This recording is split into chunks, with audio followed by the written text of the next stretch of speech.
Hey guys, welcome to Franklin Woodworks. This video is about how I made a super simple, super beefy lathe stand.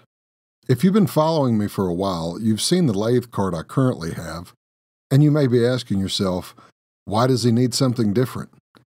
The cart he has it all. It's beefy, it has room for all his tools, and it's really good looking. All of that may be true, but the truth is, there's several things wrong with my current lathe cart. First, and most importantly, I can't get close enough to the lathe without bending over just a bit too much. It's not a function of the height being wrong, it's that I have to stand too far away from the lathe. It doesn't take long for my back to start screaming at me. Second, I initially thought that it would be great that all of the shavings don't end up on the floor. I can vacuum them right off the top of the cart. Well, that's the problem. The shavings stay all over the top of the cart. It would be much easier just to sweep the floor under the lathe stand. So I started out by laminating a whole bunch of 2x6s together. I'm not going to bore you with that, but that will make up the vast majority of the parts of the stand. I did make 2 blocks of 3 thicknesses of 2x6, and I'll explain that in a minute. I'm using my joiner to start the milling process. I make sure I've got 2 sides at a perfect 90, then use the table saw to bring all the pieces to the same dimensions.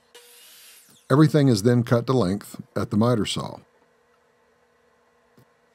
I'm not going to give any dimensions because not everyone has my lathe, not everyone is my height, and not everyone has my bad back. The design is much more important than the dimensions. But once everything is properly dimensioned and cut to length, it's time to mark out some joinery. The lathe is going to sit on 2 rails, similar to the bed of the lathe itself.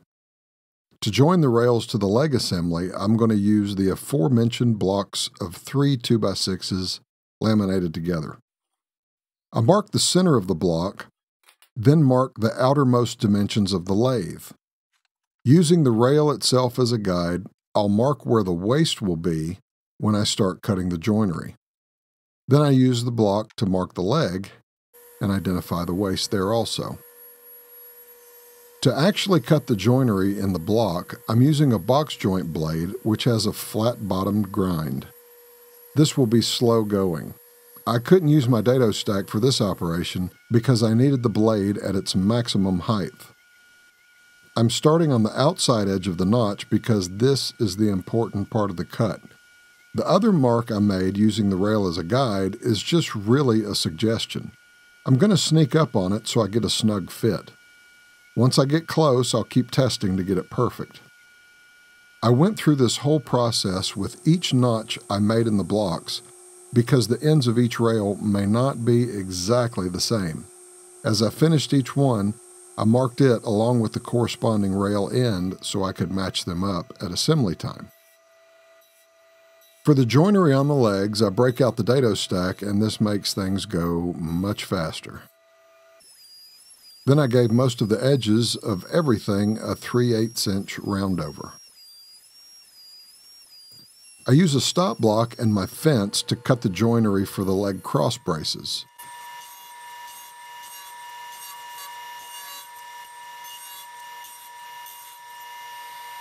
And the cross braces themselves need a notch on the top in the center for the stretcher that I'll attach last.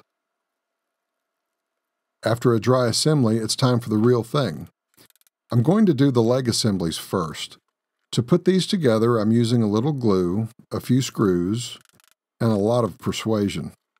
I don't go overboard on the glue, and I only really focused on the long grain to long grain connections.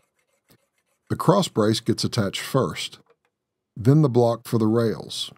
I use a block plane to chamfer the inside corner of the block so I can get a tight fit to the legs.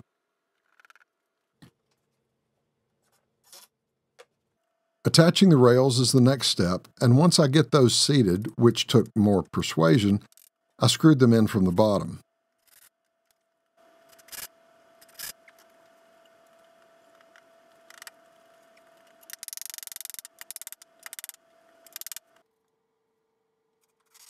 When it came time to cut the stretcher, I figured it would be much faster to just cut it by hand.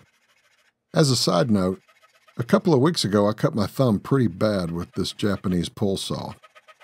Of all the dangerous tools I have in my shop, all of the many trips I've taken to the ER have been the result of hand tools, not power tools. Go figure. Anyway, once that was cut, I didn't have a clamp long enough to pull everything tight, so I attached a block in the middle of the stretcher, and that allowed me to clamp the stretcher so that I could screw it into place.